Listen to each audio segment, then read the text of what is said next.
The autumn air that drifts through our residential corridors carries a sharp, metallic edge, an atmosphere shaped entirely by our modern obsession with structural and emotional containment.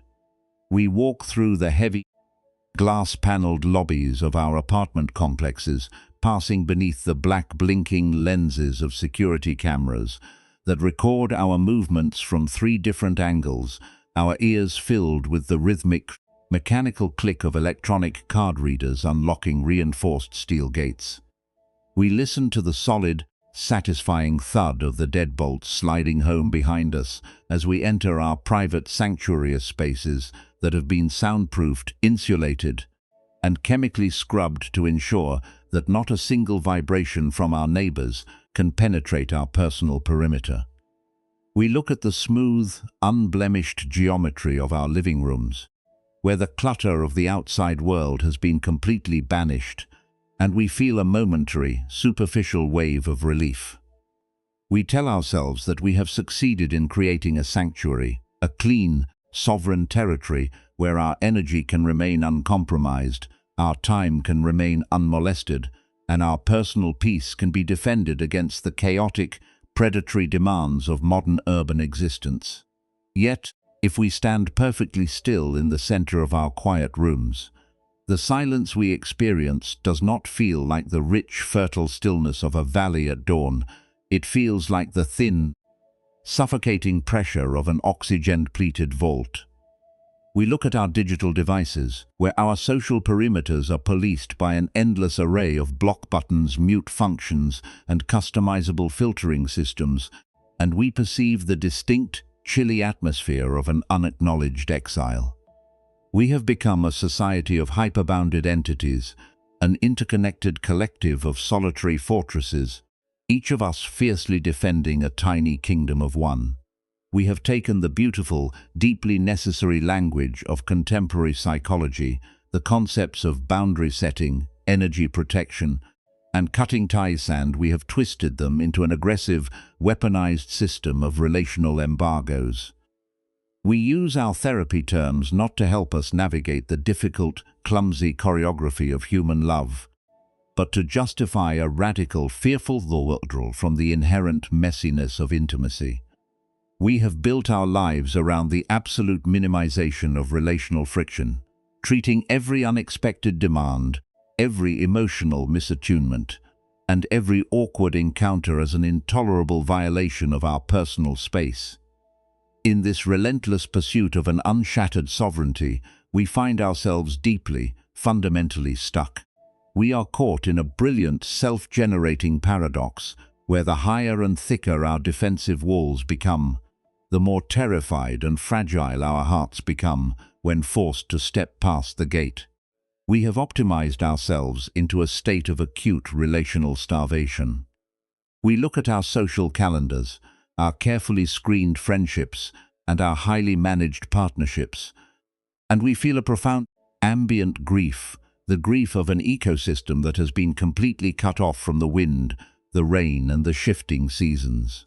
We have constructed a life that is perfectly safe, completely protected, and utterly sterile. We have eliminated the rude remarks, the inconvenient requests, and the messy, unscripted tears of those around us.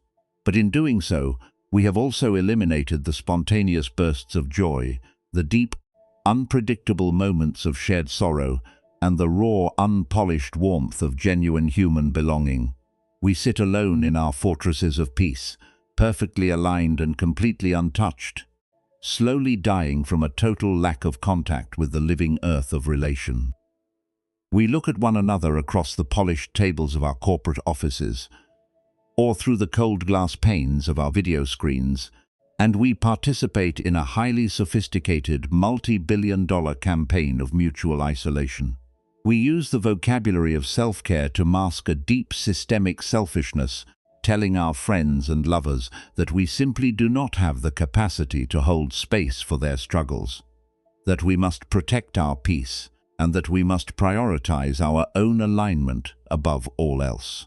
If a close companion reaches out to us in the middle of a dark night, their voice trembling with the raw, chaotic weight of an unresolved crisis, Our first instinct is no longer to run to their side with our coats unbuttoned and our hands open. Our first instinct is to run the encounter through our internal diagnostic software, evaluating whether this interaction is an asset or a liability to our nervous system. We treat other people's pain as if it is an energetic contagion, an environmental toxin that will ruin our meditation routines or lower our vibration. We cut off relationships with a surgical, clinical coldness, congratulating ourselves on our high boundaries, completely blind to the fact that we are merely building our own solitary confinement cell brick by immaculate brick. We have arrived at a state of deep existential weightlessness, where our lives are lived entirely without impact. We have forgotten that to be human is to be porous, to be susceptible to injury, to be capable of hurting and being hurt, and to grow strong precisely through the repair of our broken connections. We have substituted the warm, chaotic blood of human community for the cold, predictable safety of a curated environment. We spend our evenings reviewing our boundaries, drafting texts to distance ourselves from anyone who has triggered our insecurities, and validating our isolation through an endless stream of digital media that tells us we owe nothing to anyone but ourselves. We have made ourselves unassailable, but we have also made ourselves entirely irrelevant to the lives of those we claim to love.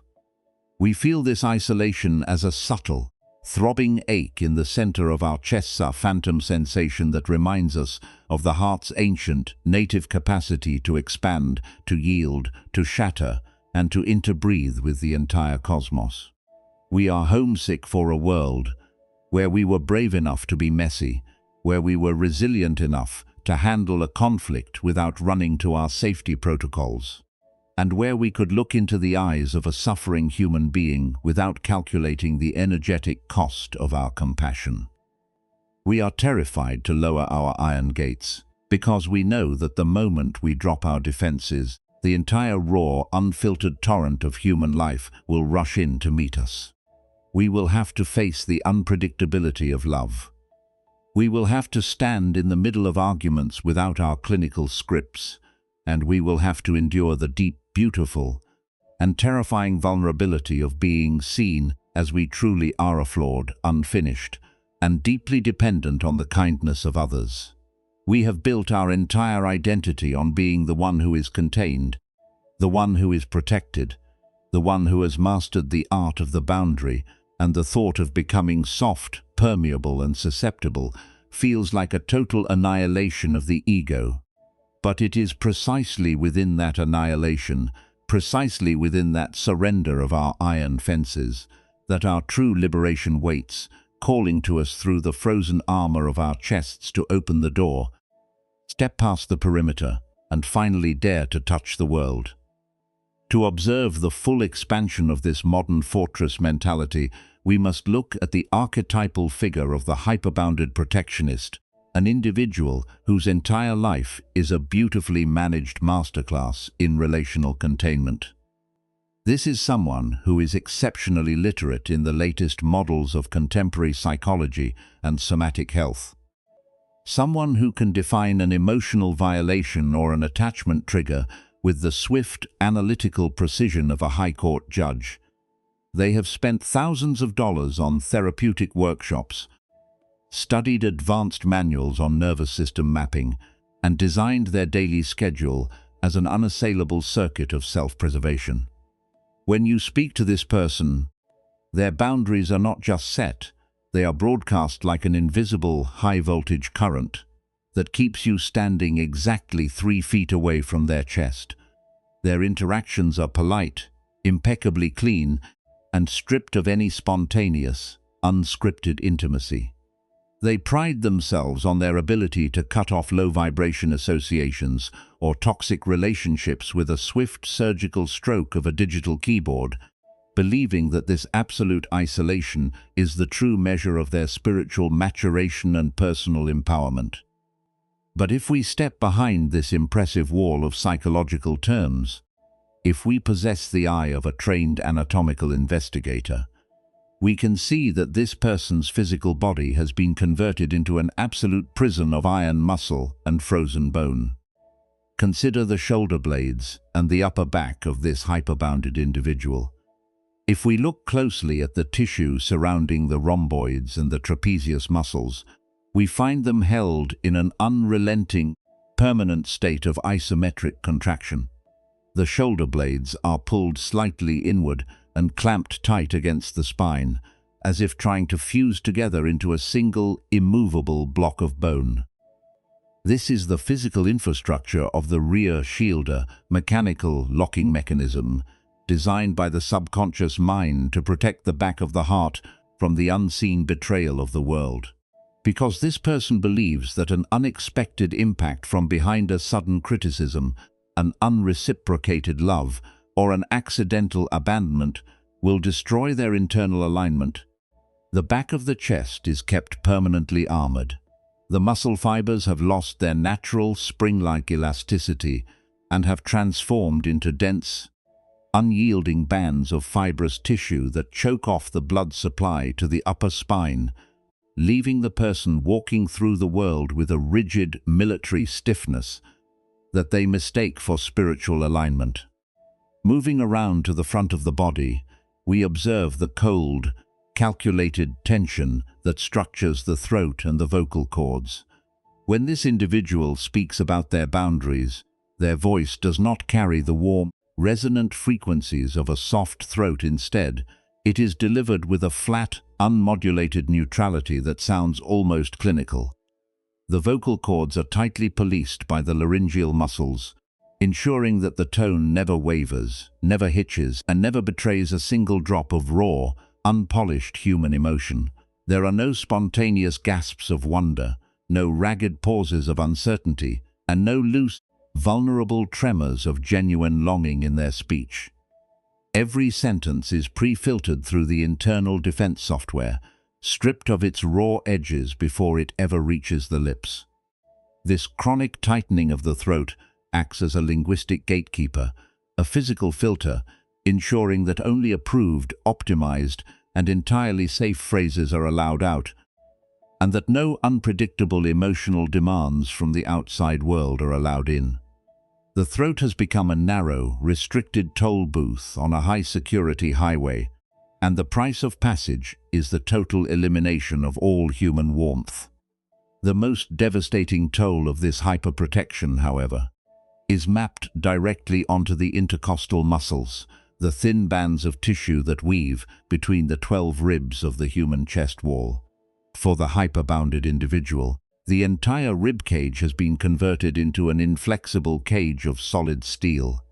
During an ordinary inhalation, the ribs are supposed to expand in all directions, widening outward like the petals of a blossoming flower, and lifting upward to allow the heart to ride upon the full cushion of the lungs. But in this armored body, the intercostal muscles are locked in a permanent, defensive squeeze. The chest wall refuses to yield, refuses to expand, and refuses to participate in the natural rhythmic tide of the atmosphere. Every external emotional vibration, the loud laugh of a colleague, the chaotic grief of a grieving friend, or the raw, clumsy demand of a romantic partner is treated by this rigid ribcage as an incoming ballistic missile. The chest wall braces against the vibration, absorbing the shock through muscular violence, rather than allowing the energy to pass through its tissues. Because the chest is physically locked like a bank vault, the heart is deprived of its native capacity to feel the world, left sitting in a cold, numb and dark vacuum behind a wall of frozen bone. The behavioral loop that arises from this somatic armoring is a self-generating cycle of perpetual isolation. Because the chest and upper back are held in this permanent state of structural defense, the autonomic nervous system is forced to remain locked in a continuous, low-grade and high-priority survival response. The brain, tracking this internal landscape of muscular tension and frozen breathing, concludes that the surrounding environment must be an incredibly hostile wilderness filled with predators. The mind then seeks logical, intellectual justifications for this physical panic, projecting its internal armor onto every ordinary social encounter. The seeker looks at a colleague's mild constructive criticism and labels it a violent boundary crossing. They look at a friend's messy, unoptimized request for an evening conversation and categorize it as an energetic assault. This cognitive diagnosis convinces the mind that the only way to stay safe is to build even higher walls, to set even stricter behavioral embargoes, and to cut off more human contacts using the cold vocabulary of self-care. The individual becomes completely trapped inside a fortress of their own making, setting boundaries until their relational circle has collapsed down to a single person, completely blind to the fact that the danger they are running from is being generated by the very armor they are using to protect themselves. The deep psychological and historical root of this obsession is the phantom memory of our oldest dynamic wounds, the ancient unhealed stings of childhood attunement failures and early heartbreaks. At some point in our formative history, usually when our chests were soft, porous, and completely undefended, we reached out to the world with our arms wide open, and the world in its ordinary, clumsy blindness struck us. We experienced the agonizing shock of being ignored, misunderstood, ridiculed, or abandoned by those we depended upon for our very survival. That early pain was so intense, so somatically overwhelming to our primitive nervous systems, that our child minds made an absolute, lifelong vow. Never again, I will never allow myself to be that open, that soft, and that stupidly vulnerable again. The adult protectionist we see today is simply that terrified child who has grown up, acquired an advanced master's degree in psychological jargon, and built a multi-million-dollar defensive infrastructure around a heart that still feels inherently unsafe. The boundaries they set are not expressions of health, they are the desperate, panic-driven reactions of a historical ghost that has mistaken the peaceful present moment for an ancient battlefield. They are trying to fight a war that ended 30 years ago, using their iron fences to protect a treasure that is already starving to death from a total lack of air and light. To fully grasp the absolute, self-defeating nature of this relational isolation, we must turn our gaze toward a specific architectural anomaly that stands on the borders of our oldest country estates: the iron spike fence. Imagine a massive perimeter structure forged from cold, blackened iron, its thick vertical bars driven deep into the stone foundations of the earth, stretching for miles around a pristine, manicured plot of land. At the top of each individual iron bar sits a sharp, menacing, aggressive, double-edged spike designed specifically to intimidate, to deter, and to pierce the flesh of any creature that dares to attempt an entry. For the first few months after its construction, the owner of the estate feels an unassailable sense of victory. The fence works perfectly. The stray dogs from the village are kept at bay. The local teenagers no longer trespass across the private lawns, and the unpolished, chaotic movements of the local wildlife are successfully diverted around the perimeter. The owner sits on their porch, looking at the sharp, gleaming points of the iron spikes, and feels completely secure in their absolute, uncompromised sovereignty. But let us observe what happens to this pristine estate as the years pass uninterrupted beneath the changing seasons. Because the iron spike fence is driven so deep into the earth, it acts as a total ecological blockade. The natural streams that once flowed through the valley, bringing vital minerals and fresh water to the soil of the estate, are choked off by the stone foundations of the wall. The local deer and small mammals, whose ancient migration paths run directly through the property, can no longer pass. They change their routes, taking with them the seeds, the cross-pollination, and the native life force that kept the estate's ecosystem fertile. Inside the iron fence, the grass begins to lose its vibrant green color, turning a dull, uniform gray. The soil becomes hard, compacted and dead, completely starved of the chaotic, unscripted movements of wild nature. Furthermore, when a rare drought strikes the region, and the owner grows desperately lonely, reaching their arms out through the narrow gaps between the iron bars to ask a passing villager for help or companionship, they find that they cannot move their hands without being lacerated by the very spikes they built to keep themselves safe.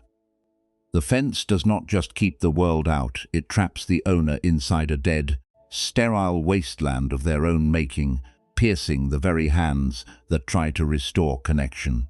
This is the exact catastrophe that unfolds within our psychological and relational lives when we are caught in the grip of the unbroken boundary.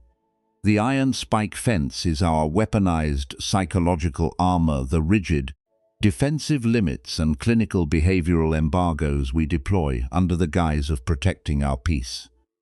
It works beautifully to eliminate conflict in the short term, but it transforms our lives into a sterile, unpollinated prison. We have built our walls so high and made our spikes so sharp that we have successfully cut off the vital current of human interaction that keeps our hearts alive, leaving us perfectly safe, entirely uncompromised, and utterly dead inside our empty kingdoms. It is precisely at this point of profound, self-inflicted exile that the sharp, compassionate blade of the awakened ones. Wisdom cuts through our psychological justifications. In the deep maps of human consciousness compiled by the ancient masters, there is an intensive dissection of how our attempts at self-protection actually multiply our suffering. This mechanism is explained through the timeless teaching of the two arrows.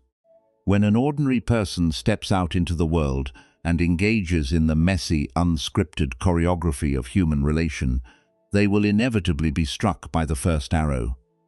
This first arrow is simply the raw, unpolished, and unavoidable friction of intimacy, the clumsy remark from a well-meaning friend, the emotional misattunement of a partner who is having a difficult day, the passing sting of being misunderstood, or the normal conflict that arises whenever two separate human souls try to weave their lives together.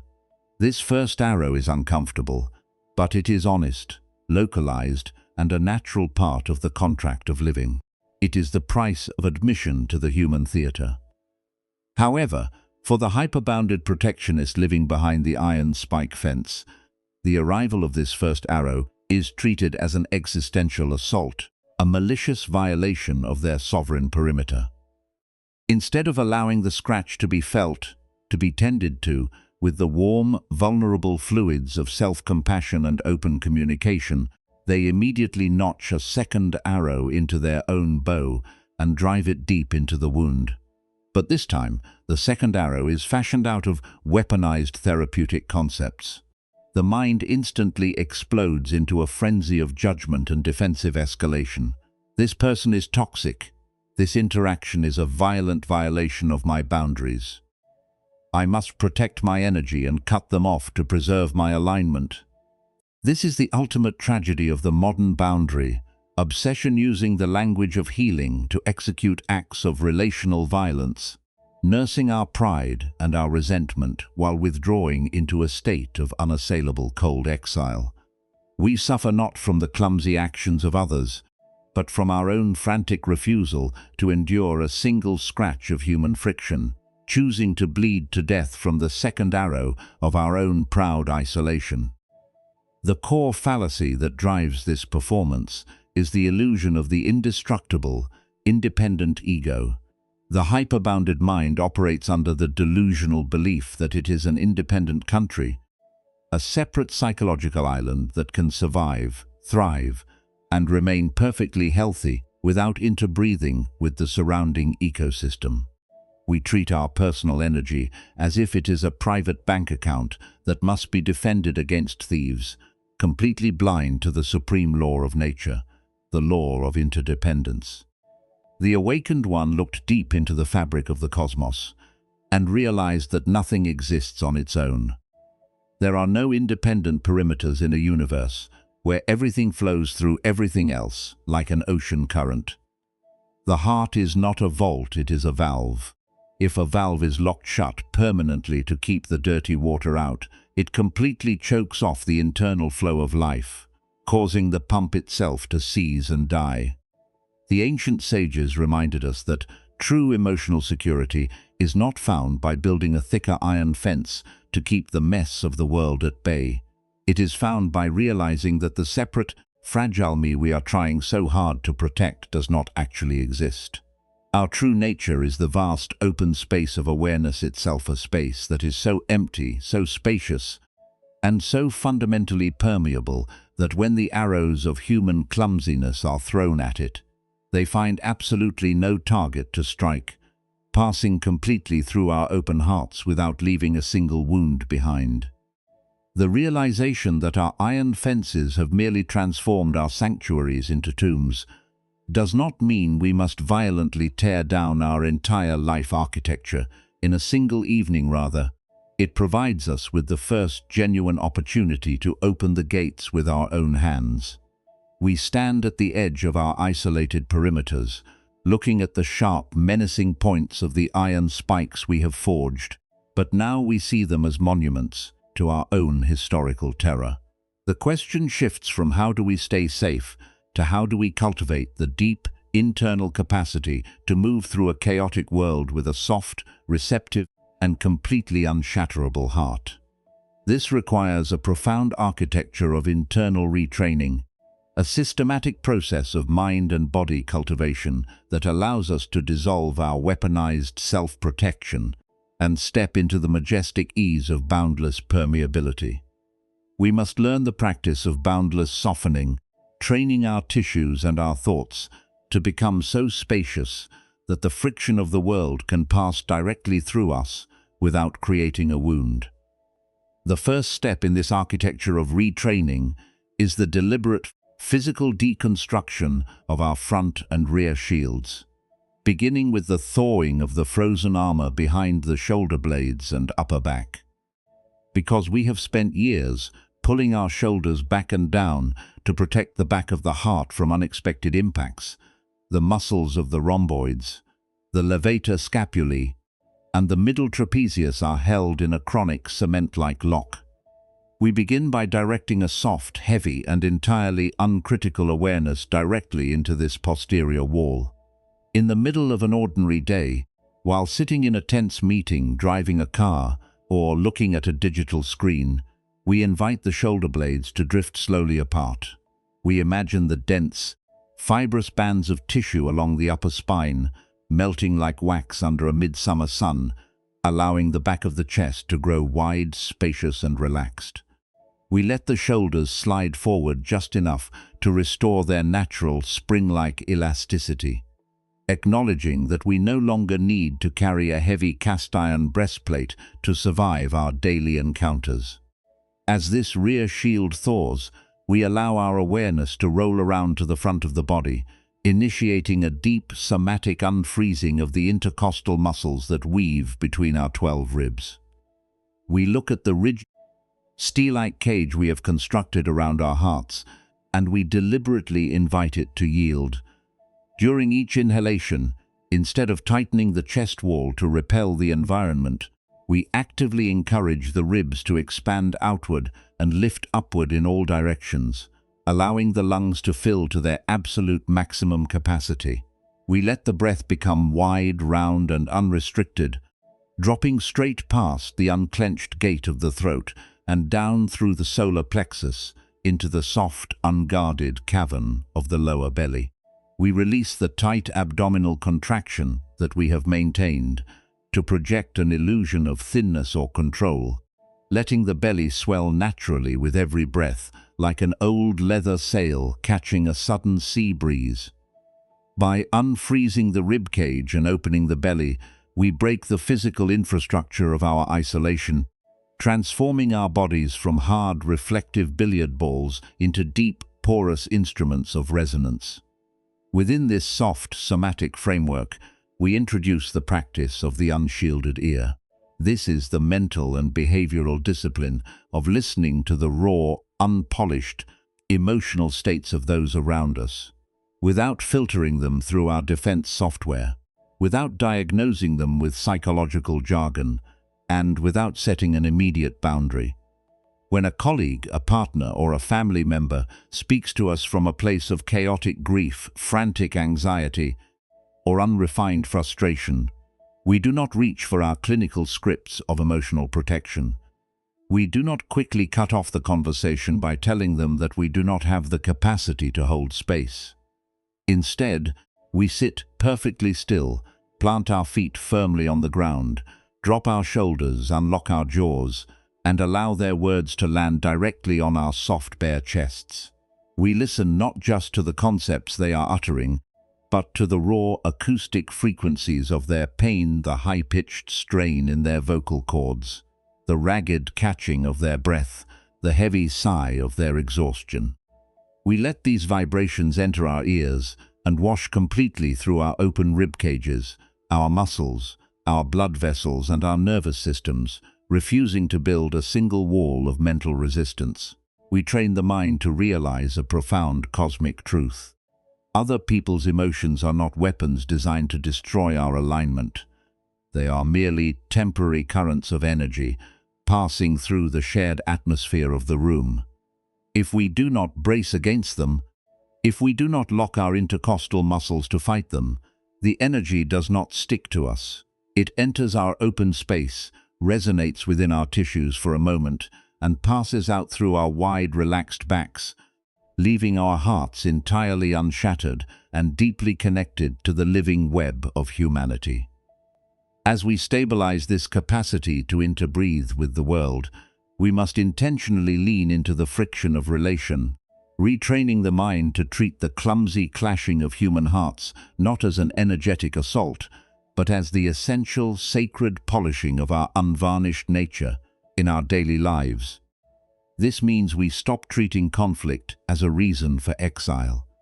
When a disagreement arises with someone we love, a moment where their needs collide violently with our preferences, or where their blindness triggers our deepest historical insecurities, we do not reach for the block button or draft a text to distance ourselves. We stay in the room. We drop our clinical armor, step down from the superior tower of the observer, and allow ourselves to be messy, confused, and deeply uncomfortable in the middle of the argument. We look at the conflict not as a toxic environmental contamination that will ruin our meditation routine, but as the rich native mud that contains the exact weight training our souls require to grow true bark.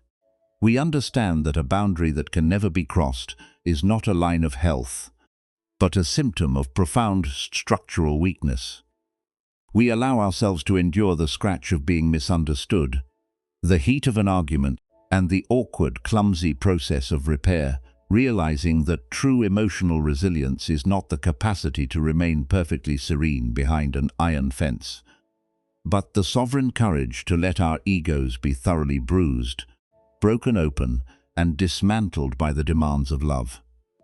We discover that when we stop demanding that our relationships be completely free of friction, our connections lose their brittle, fragile nature and acquire the deep, flexible, and indestructible strength of an old mountain road that can handle any traffic that moves across its surface. This renlient tum tree requires a fierce, moment-by-moment discipline that must be executed in the middle of our unscripted, ordinary working hours, especially when our old habits of defensive withdrawal are triggered by the world. It is the practice of catching the mind at the exact microsecond when it wants to deploy a psychological label to justify its own pride and resentment. It is noticing the moment your throat tightens to deliver a clinical lecture on boundary violations to a friend who is simply clumsy, or the moment your upper back freezes because someone has spoken to you with an edge of harsh criticism. In that precise instant of hypervigilant panic, you catch the impulse. You do not react, you do not defend, and you do not run to your safety protocols. You take a deep, unrestricted breath into the very bottom of your soft belly. You allow your shoulder blades to drift apart. You unclench your jaw completely, and you choose to stay entirely unshielded, porous and permeable to the moment. You train your mind to understand that your ultimate security is not found by building an iron spike fence to separate yourself from the cosmos, but by becoming so empty, so spacious, and so fundamentally hollow that when the world throws its arrows at your chest, they find absolutely no target to strike. You become like a vast open window through which the wind can howl, the rain can fall, and the birds can fly without leaving a single wound on the glass. You realize that your true nature is not a fragile, precious artifact that must be protected from the contamination of others, but a boundless, unshatterable field of awareness that can hold the entire universe with all its beauty, its mud, its joy, and its sorrow within the warm, eternal embrace of its own infinite and undefended space. As this boundless softening weaves itself into the deep fibers of our daily movements, the cold, suffocating silence of our isolate fortresses begins to yield to a vibrant and generous atmosphere. The heavy, blackened bars of the iron spike fence we spent so much of our life's energy building and defending begin to dissolve back into the uncalculating earth. This is the realization of boundless permeability, a state of consciousness where we no longer perceive the world as an enemy territory against which our energy must be protected. We step across the perimeter of our old sanctuaries and move freely into the open, unscripted currents of human relation, and the exhausting necessity of policing our borders is completely forgotten. We are no longer guarding a tiny kingdom of one, we are participating fully in the great, breathing tapestry of the living cosmos, resting deeply in the soft, unshatterable safety of our own skin. The physical reality of this new state is marked by an immense, fluid lightness throughout the entire torso. Our shoulder blades slide smoothly along the back, completely freed from the iron grip of the rear shield, allowing our posture to rest upon the effortless dignity of an unprojected spine. The throat is long, spacious and warm, releasing our words with a spontaneous, unedited resonance that reflects the true texture of our immediate experience. Most beautifully, our rib cages have forgotten how to freeze. The intercostal muscles are loose and cooperative, expanding generously in all directions with every breath, lifting the heart upon a full cushion of life force. We no longer brace against the chaotic vibrations of other people's struggles. We let their voices, their tears, and their clumsy demands wash through our open tissues like wind through an ancient orchard, leaving our hearts entirely whole and our nervous systems deeply settled in the middle of the storm. In this state of boundless permeability, we discover the exquisite, unshattered power of a life lived entirely without armor. We find that when we stop treating our personal energy as a private bank account to be defended against thieves, we tap into an inexhaustible, unconditional treasury of presence. We are no longer threatened by the vulnerability of being hurt, because we have realized that the separate, fragile ego we were trying so hard to protect is merely a phantom born of historical fear. We have broken the second arrow of weaponized psychology across our knees and scattered its pieces in the soil. We are finally brave enough to stand soft, porous, and susceptible within the first arrow of our shared human friction, discovering that true spiritual maturity is not the capacity to lock out the messiness of intimacy, but the sovereign courage to be completely undone by love and rebuilt by connection. We realize, as we rest in this spacious, undefended alignment, the ultimate meaning of the awakened one's open hand. Throughout his long journey across the dust and rain of the world, he did not carry an iron shield, nor did he instruct his followers to establish clinical perimeters against the low-vibration suffering of humanity.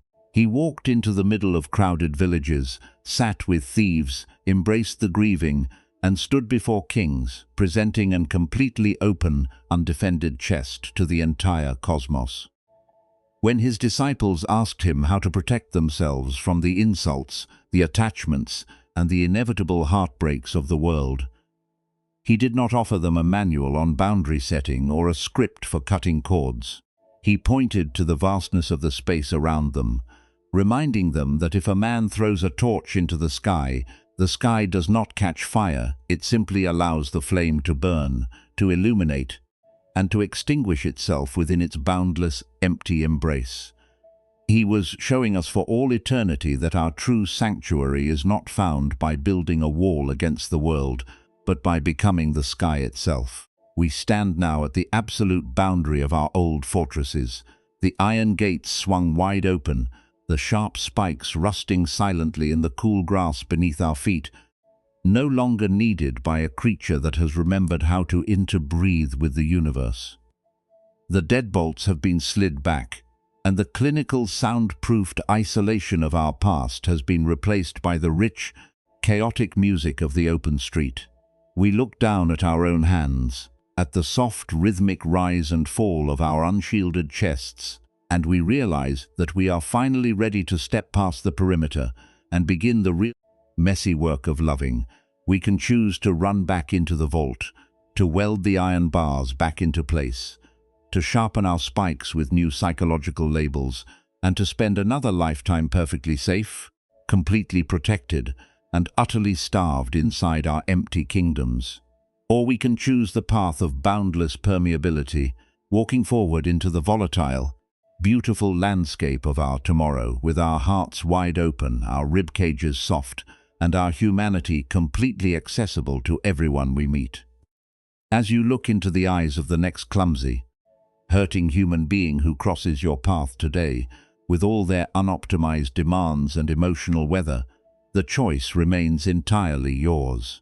Who would you become if you finally dared to drop your weaponized protection and realize that the very friction you are running from is the only thing that can polish your heart into a mirror of true compassion?